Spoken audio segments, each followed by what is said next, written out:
Hello students and welcome back to channel Siraj degree study. आज हम start करने जा रहे हैं बैंकिंग कंपनी फाइनल अकाउंट। जो टॉपिक है ये टीवाई बैफ और एमकॉम दोनों के लिए इंपॉर्टेंट होगा, तो स्टार्ट करेंगे आज का क्लास।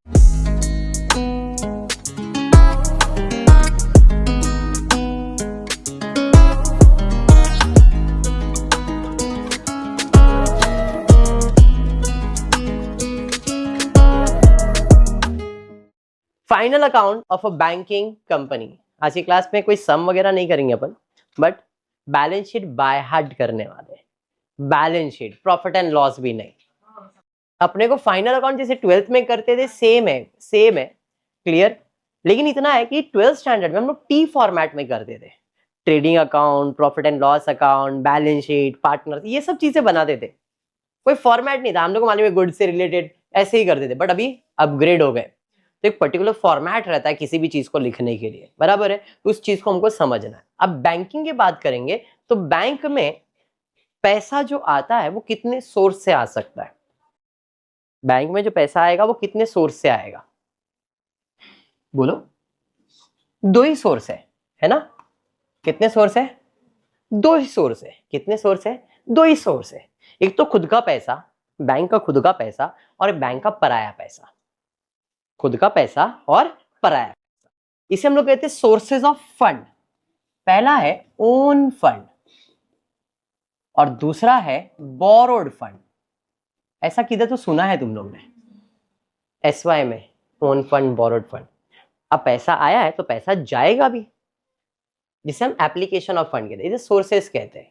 अब एप्लीकेशन, हमने एसवाई में पढ़ा था कि भाई फिक्स असेट में जाता है, इन्वेस्टमेंट में जाता है और वर्किंग कैपिटल, हमने ऐसा पढ़ा था।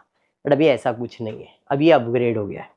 बिजनेस में पैसा, बिजनेस में, बैंक में जो पैसा आएगा उसे ओन फंड या बोरो फंड ऐसा नेमिंग नहीं करेंगे, शेयर होल्डर्स फंड। कंपनी में, बैंक में शेयर्स होते हैं, शेयर होल्डर्स फंड, ठीक है। फिर लोगों का डिपॉजिट्स, बैंक में क्या आता है? डिपॉजिट्स आता है, समझ में आया। तो बैंक में जो पैसा आने का जरिया है, एक तो बैंक का खुद का पैसा, लोगों का बोरोइंग्स, लोगों का डिपॉजिट्स, एंड फिर एक छोटा मोटा चीज से आप बोरो कर सकते हो, अदर, उसे कह सकते हो। तो पैसा आएगा, अब पैसा जाएगा। पैसा जाएगा नहीं, बैंक अपने पास पैसा रखता है, देता नहीं है। जब भी बैंक के पास पैसा आएगा तो बैंक पैसा रखेगा। क्यों? क्योंकि बैंकिंग करने के लिए कैश रिक्वायर्ड है। तो फिक्स असेट में नहीं, सबसे पहला कैश इन हैंड अपने पास रखेगा या कैश एट बैंक रखेगा। उसके बाद पैसा इन्वेस्ट करेगा बैंक, और पैसा इन्वेस्ट करने के बाद लोगों को एडवांस देना चालू करेगा, ले लो लोन, ले लो लोन, ले लो लोन, ले लो। बैंक का काम ही है। एंड फिर उसके बाद फिक्स असेट में आएगा, एंड देन अगर पैसा बच गया है तो छोटे मोटे असेट्स आ जाएंगे। तो दिस इज व्हाट बैंक का balance sheet is all about. जो भी मैंने कहा है उस सब का शेड्यूल बनेगा, और शेड्यूल सीक्वेंस में बनना चाहिए। बैंकिंग का शेड्यूल सीक्वेंस में बनता है, इधर कोई भी सीक्वेंस ब्रेक नहीं कर सकते। सबसे पहला है कैपिटल। शेड्यूल नंबर 1 क्या है? कैपिटल। अब व्हाट इज कैपिटल? सबको तो मालूम है पैसा। कैपिटल के अंदर भी फॉर्मेट है। कैपिटल का फॉर्मेट है, क्या लिखा है? AIS।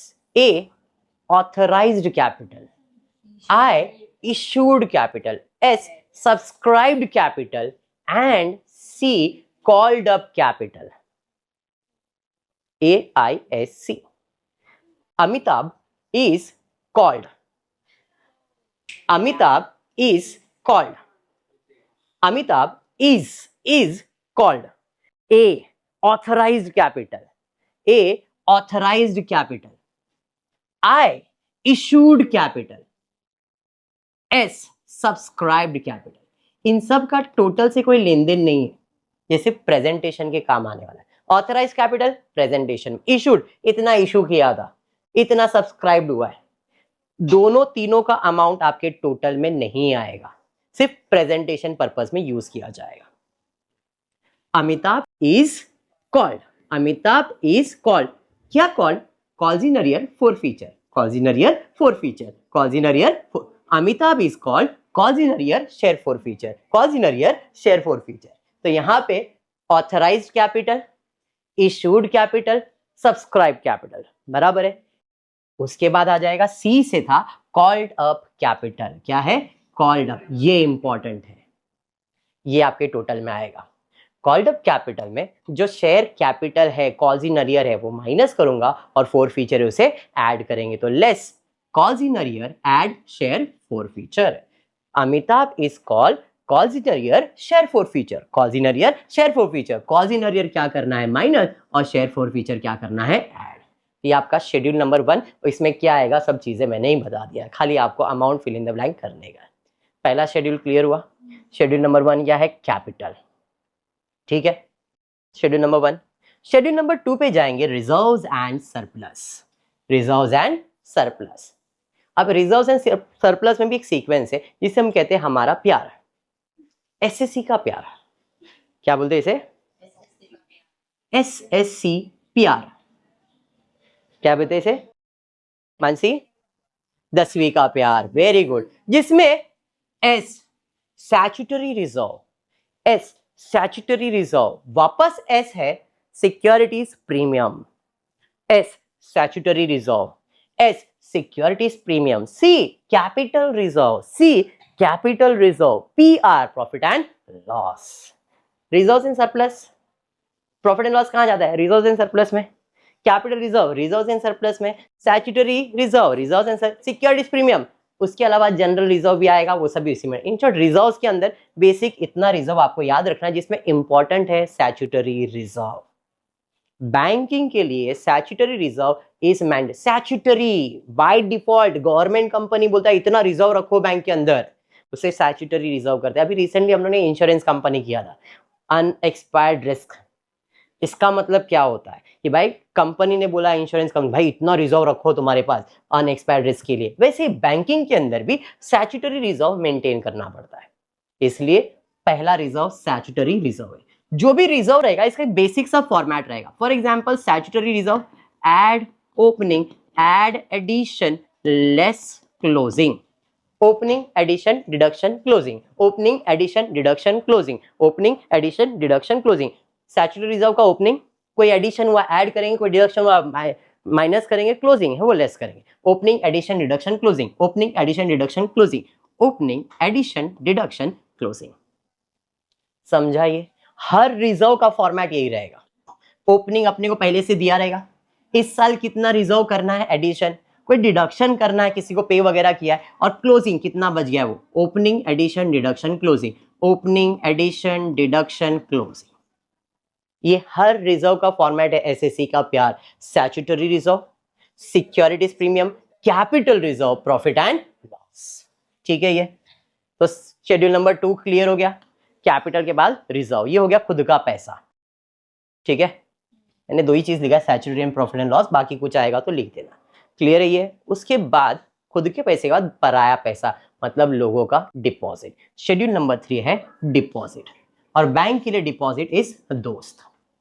बैंक के लिए डिपॉजिट मतलब दोस्त है। Demand deposit, saving deposit, term deposit, 3 ही टाइप है, डिमांड, सेविंग, टर्म।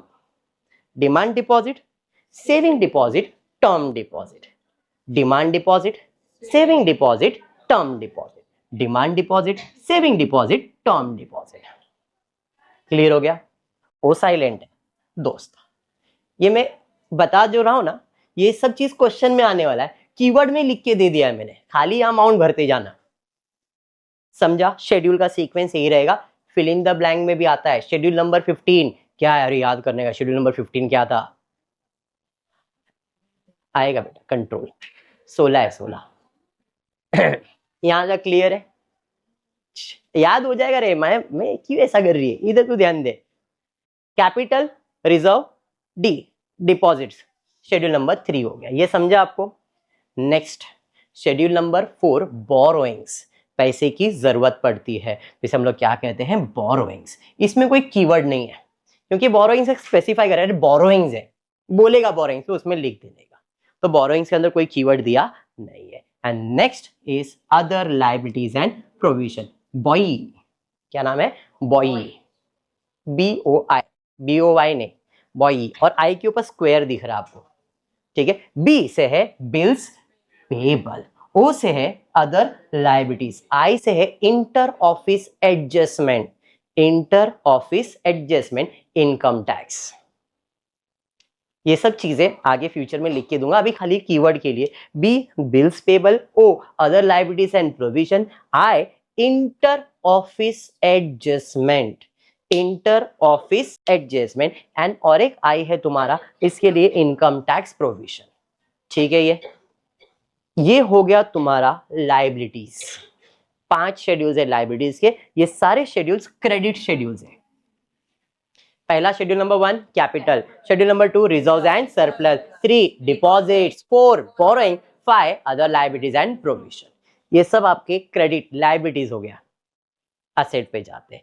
मैंने अभी बताया पैसे आए तो पैसे जाएंगे, बट बैंक पैसे जाने देता है क्या? नहीं, अपने पास रखता है। तो schedule number 6 cash and balance with RBI, cash in hand and balance with RBI. वहां पे हैंड नहीं लिखा है, but it is cash in hand and balance with RBI. और उसका आंसर भी वही है, कैश इन हैंड इसी शेड्यूल में आएगा, बैलेंस विथ आरबीआई इसी शेड्यूल में आएगा। दो ही चीज इसमें आएगा, cash in hand, balance with, और कुछ भी इसके अंदर नहीं आएगा, क्योंकि इसका दूसरा भाई है जिसका नाम है balance with other bank, money at call and short notice.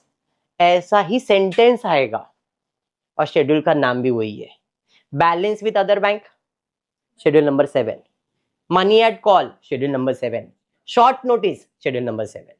मतलब ये वो पैसा है जो कभी भी डिमांड किया जा सकता है, तो बैलेंस उसके अंदर रखना पड़ता है। मेरा प्रॉपर्टी है वो, बैंक के लिए बैंक का असेट है। Balance with other bank, RBI के साथ है तो इधर, और कोई अदर बैंक है तो इधर। Balance with RBI, balance with other bank.